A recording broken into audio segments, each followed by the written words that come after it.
Welcome back to VV study. मेरा नाम है संतोष कुमार। आइए आज हम देखते हैं एमबीए फोर्थ सेमेस्टर का फाइनेंस स्पेशलाइजेशन का एक सब्जेक्ट है strategic corporate finance, unit 2, topic 3। इसमें हम देखेंगे फैक्टर्स अफेक्टिंग कंपनीज फाइनेंशियल। ऐसे कौन कौन से फैक्टर्स हैं जो कंपनी की फाइनेंशियल चीज़ों को अफेक्ट करती है। ठीक है, चलिए देख लेते हैं।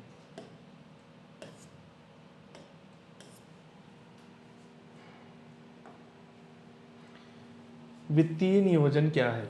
What is financial planning?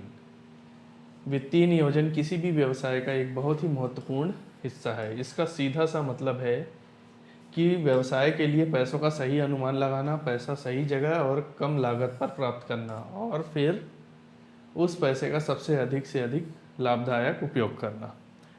What is financial planning? Example में देखिए, मान लीजिए आपको गांव में टेंट हाउस का बिजनेस स्टार्ट करना है। ठीक है, टेंट हाउस का बिजनेस स्टार्ट करना है। अब टेंट हाउस का बिजनेस स्टार्ट करने के लिए आपको टेंट की ज़रूरत पड़ेगी, ठीक, चेयर की ज़रूरत पड़ेगी, लाइट की ज़रूरत पड़ेगी। तो इन सब के लिए फंड कहाँ से आएगा? इन सब के लिए फंड कहाँ से आएगा? ठीक है, या तो आप बैंक से लोन लेंगे या फिर सेल्फ सेविंग, आपने जो सेविंग कर रखी होगी उसका यूज़ करोगे। तो और इस बिजनेस में फाइनेंस का कैसे यूज़ करना है? ठीक, इस बिजनेस में फाइनेंस का कैसे यूज़ करना है? इस पूरे स्ट्रक्चर को, ये जो प्लानिंग है, इस पूरे स्ट्रक्चर को क्या कहते हैं हम? फाइनेंशियल प्लानिंग कहते हैं। पूरे स्ट्रक्चर को फाइनेंशियल प्लानिंग कहते हैं। आगे चलते हैं। एक अच्छी वित्तीय योजना के मुख्य उद्देश्य, जैसे कि मैंने अभी बताया एग्जाम्पल में, कि स्टार्टिंग से लेकर एंड तक इतनी फ्लेक्सिबिलिटी, इतनी सिंप्लिसिटी होनी चाहिए कि सबको आसानी से समझ में आए।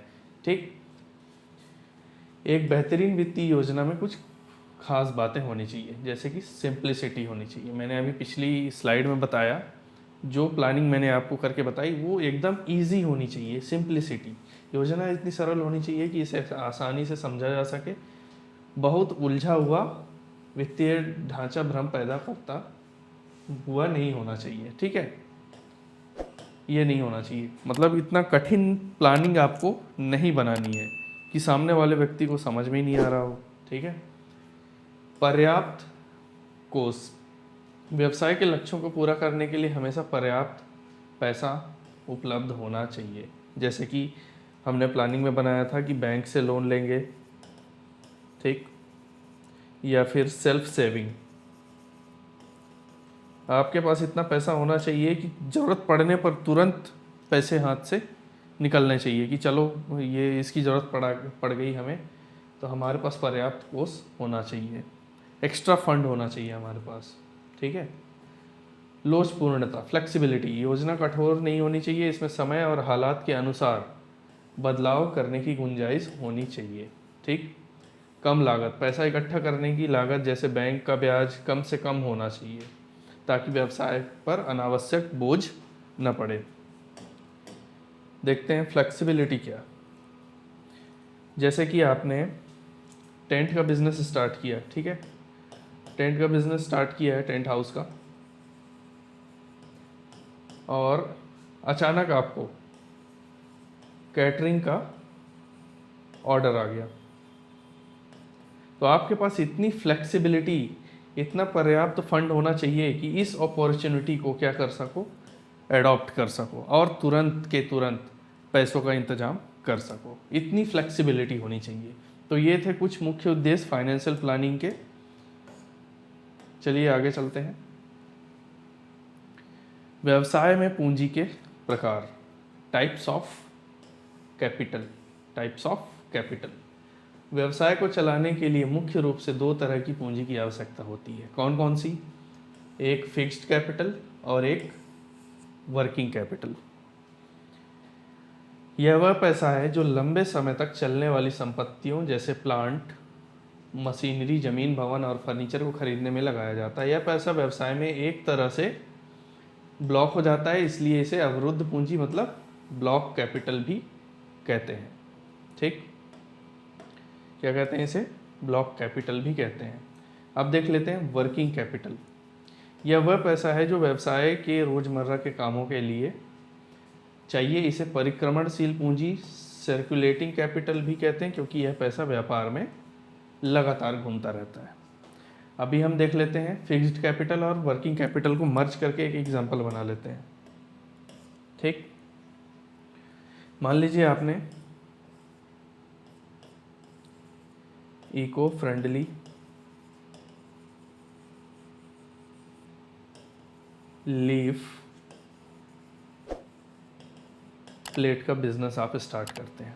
ठीक है, जब आप इको फ्रेंडली लीफ प्लेट का बिजनेस स्टार्ट करेंगे, दोना पत्तल का बिजनेस स्टार्ट करेंगे, तो सबसे पहले क्या आएगा? आपको यहाँ पर ज़मीन खरीदनी होगी, ज़मीन खरीदनी होगी, फिर मशीनरी लगाना होगा, आपको भवन चाहिए होगा, फर्नीचर चाहिए होंगे। ठीक है, तो ये क्या हो जाता है? ब्लॉक कैपिटल हो जाता है। इसमें आपको पैसे लगाने ही लगाने हैं और लगा के भूल जाना है। ये क्या है? फिक्स्ड कैपिटल है। ठीक, अब बात आती है यहाँ पर वर्किंग कैपिटल की। वर्किंग कैपिटल में क्या होता है कि आपने ज़मीन खरीदी, मशीनरी लगाया, भवन का निर्माण किया और फर्नीचर लगाया। ठीक है, तो उस मशीन को चलाने के लिए आप तो लेबर को रखना ही पड़ेगा। ठीक, और साथ में जो मशीन चलेगी वो इलेक्ट्रिसिटी से चलेगी। ठीक है, तो ये सब चीज़ें, और इलेक्ट्रिसिटी से चलेगी तो क्या होगा? आपको उसका बिल भरना होगा। ठीक, जो लेबर यूज़ होगा, जो लेबर आप लगाए होंगे उनको क्या देना होगा? सैलरी देनी होगी। तो आपके पास पर्याप्त फंड होना चाहिए। यही क्या है? वर्किंग कैपिटल है, जो मार्केट में क्या करता है? लगातार घूमता रहता है। सर्कुलेटिंग कैपिटल है ये वर्किंग कैपिटल। ठीक, चलिए आगे चलते हैं। स्थायी और कार्यशील पूंजी को प्रभावित करने वाले कारक। स्थायी और कार्यशील पूंजी को प्रभावित करने वाले कारक, जैसे कि व्यवसाय की प्रकृति। रेलवे या बिजली विभाग जैसे बड़े उद्योगों में स्थायी पूंजी बहुत ज़्यादा लगती है, जबकि केवल सामान खरीद कर बेचकर ट्रेडिंग वाले व्यवसाय में कार्यशील पूंजी ज़्यादा लगती है। ठीक है, व्यवसाय का आकार, व्यवसाय जितना बड़ा होगा संपत्तियों के लिए उतनी ही अधिक पूंजी की आवश्यकता होगी। तकनीक, अगर आप पूरी तरह से स्वचालित ऑटोमेटिक मशीनों का इस्तेमाल करते हैं तो एक स्थायी निवेश बहुत बड़ा होगा। चलिए इन तीनों को मिला के एक बढ़िया सा एग्जाम्पल क्रिएट करते हैं। ठीक है, मान लो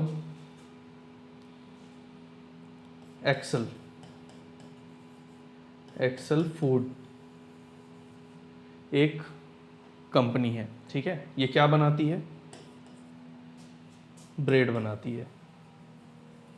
क्या बनाती है? ब्रेड बनाती है। दूसरी तरफ क्या है? मान लीजिए कोई एक शॉप है, मान लो किसका शॉप ले लेते हैं यहाँ पर? शर्मा जी का शॉप ले लेते हैं। शर्मा जी का क्या है? शॉप है।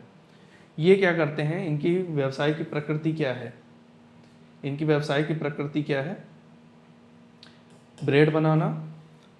और इनके शॉप की प्रकृति क्या है? दूसरी कंपनी से ब्रेड खरीद कर वहीं लोकल एरिया में बेचना। ठीक है, अब यहाँ पर अब इनका क्या होता है? एक्सेल फूड का क्या होता है? इनमें फिक्स्ड कैपिटल लगता है। इनका हमेशा फिक्स्ड कैपिटल ही लगेगा। ठीक, और जो इनकी शॉप है इसमें लगातार पैसे का यूज होना चालू हो जाता है। कार्यशील पूंजी, वर्किंग कैपिटल इसमें लगता है और इसमें फिक्स्ड कैपिटल लगता है। ठीक है, अब इनके आकार की बात कर लेते हैं। व्यवसाय का आकार, जो एक्सेल फूड्स कंपनियां हैं वो क्या करती हैं? अपने मध्य प्रदेश में, मान लीजिए अपने मध्य प्रदेश में कई शहरों में क्या सप्लाई करती है? ब्रेड सप्लाई करती है। इसका मतलब क्या है? इनका जो साइज है वो क्या है? बड़ा है। ठीक, ये अलग अलग शहरों में जाके क्या करते हैं? सप्लाई करते हैं। ओके, और इनका जो शॉप है वो क्या है? स्मॉल है। ये अपने गली और मोहल्ले में ही अपना बिजनेस करते हैं, ठीक है। तो इनका जो बिजनेस है, इनका जो साइज है वो छोटा है और इनका साइज क्या है, बड़ा है, ठीक है। तो उस हिसाब से इनको पैसों की ज़रूरत पड़ती है। व्यवसाय जितना बड़ा होगा, संपत्तियों के लिए उतनी ही अधिक पूंजी की आवश्यकता होगी। ये बड़ा बिजनेस है तो इसमें पैसे ज़्यादा लगेंगे, ये छोटा बिजनेस है तो इसमें स्मॉल अमाउंट लगेगा। इसमें क्या लगता है, स्मॉल अमाउंट, ठीक। अब देख लेते हैं टेक्नोलॉजी। अगर आप पूरी तरह से स्वचालित ऑटोमेटिक मशीनों का इस्तेमाल करते हैं तो स्थायी निवेश बहुत बड़ा होगा। जैसे कि एक्सेल फूड कंपनी है, ये क्या बनाती है, ब्रेड बनाती है। तो ये अपने मशीन में क्या करेगा, मशीन में गेहूं डालेगा, ठीक। गेहूं से क्या बनाएगा, आटा बनाएगा, ठीक। फिर आटे से क्या बनेगा, ब्रेड बनेगा। फुल्ली ऑटोमेटिक में क्या होता है, पैसा ज़्यादा लगता है। मशीनरी एकदम नई टेक्नोलॉजी की होती है, ऑटोमेटिक होती है, ठीक है। तो इसमें क्या होता है, निवेश बहुत बड़ा होता है, इन्वेस्टमेंट बहुत बड़ा होता है। और यहीं दूसरी तरफ देख लो, यहाँ पर छोटा सा बिजनेस है, इनके पास सिर्फ ज़्यादा मशीन नहीं होती है, इनके पास क्या होता है, एक बिलिंग काउंटर होता है, ठीक। एक बिलिंग काउंटर होता है और एक तौलने की मशीन होती है, वजन करने वाली मशीन होती है। तो ये है स्थायी और कार्यशील पूंजी को प्रभावित करने वाले कारक, फिक्स्ड कैपिटल और वर्किंग कैपिटल। चलिए आगे चलते हैं। वित्तीय नियोजन की सीमाएं, लिमिटेशन। सब कुछ प्लान करने के बाद भी कुछ कमियां रह जाती हैं। आप भी कुछ ना कुछ प्लान करते होंगे तो कुछ ना कुछ कमियां रह ही जाती होगी। देख लेते हैं इसमें क्या कमियां रह जाती हैं। पूर्वानुमान में कठिनाई। योजनाएं भविष्य को सोचकर बनाई जाती है, लेकिन भविष्य हमेशा अनिश्चित होता है। बदलाव में मुश्किल। एक बार जब मशीनें खरीद ली जाती है और बड़ा निवेश हो जाता है तो उस फैसले को वापस पलटना, योजना बदलना बहुत ही मुश्किल हो जाता है। चलिए इसको मिक्स करके एक एग्जाम्पल बनाते हैं। मान लीजिए आपने टेंट का बिजनेस स्टार्ट किया है, ठीक है। आपने इसमें 5 लाख रुपए लगाने की सोची है। आपका ये क्या है, फिक्स्ड कैपिटल है। ये क्या है, आपका फिक्स्ड कैपिटल है, जो हमने भविष्य को सोचकर बनाई थी। भविष्य हमेशा क्या रहता है, अनिश्चित रहता है। हमने भविष्य को देखते हुए हमने अपना बजट क्या बनाया था, 5 लाख रुपए का बनाया था। अब आगे चल के क्या होता है कि जो हम मशीनरी, जो बिज़नेस स्टार्ट करते हैं, मान लीजिए टेंट का जो हमने बिज़नेस स्टार्ट किया है, ठीक है। तो टेंट की कीमत जो है वो बढ़ गई, मान लीजिए लोहे की कीमत बढ़ गई, ठीक है, कपड़े की कीमत बढ़ गई। तो यहाँ पर क्या होता है, भविष्य हमेशा अनिश्चित रहता है। भविष्य क्या रहता है, अनिश्चित रहता है। भविष्य को देख के हम वो प्लान नहीं कर सकते, क्योंकि भविष्य में कुछ भी बदलाव हो सकता है, ठीक है।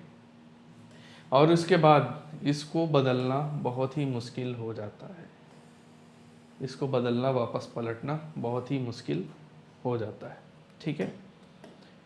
तो ये है वित्तीय नियोजन की सीमाएं, लिमिटेशन। आई होप आपको ये टॉपिक समझ में आया होगा। Thank you so much.